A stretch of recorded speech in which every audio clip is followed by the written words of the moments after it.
Hi, I'm Jamie, I'm the CTO at Flaunt Digital, and today I'm just doing a quick tool review on a web-based tool called What's My DNS. So the URL for this tool is whatsmydns.net, and what this allows you to do is put in a domain name into the little box. Dead simple. Choose the DNS entry type you want to look up and hit search, and all it does is it shows you the IP that the domain name resolves to. So this sounds really simple on the surface, and in essence it is, but it's a really useful little tool for a couple of little reasons.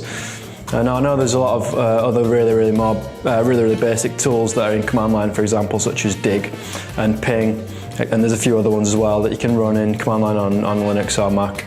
And they'll essentially do the same thing, but that's looking up from your computer. And I know that you probably can also specify a third-party DNS service to use to resolve these things too, but whatsmydns.net just takes that complication out. So one of the best features about this little tool is it shows you where the domain name resolves to from about 20 or 30 places around the world. You've got a nice little map too, and they all just spring into this table as and when the results come back to the service.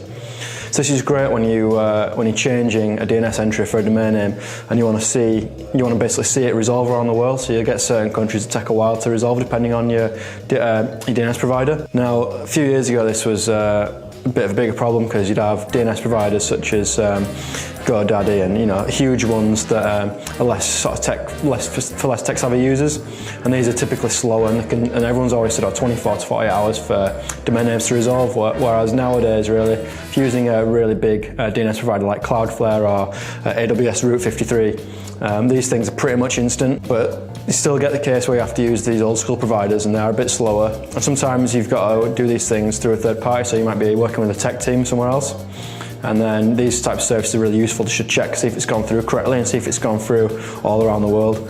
This is especially, again, really useful if you're working with a tech team with a third party and say they're based in Asia or something like that, and they might have a DNS provider that's based off that side of the world, and you can't see their changes just yet from your computer, so you might want to check and look at the progress. So it's really useful for things like that.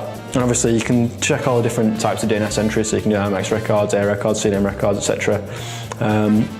You can check it against an IP too, so if you know what you're looking for it to resolve to, you can put that into, and it'll give you a nice little tick or cross. And it's just dead simple. It takes all the hassle out of using command line, and like I say, it resolves all around the world as well, so checking it from multiple locations at once. And this obviously catches other things like the Great Firewall of China type situation, whereby some countries, DNS just doesn't propagate there for some domain names that have been blacklisted by that government. So again, it's little edge cases like that you can catch too. So that's it.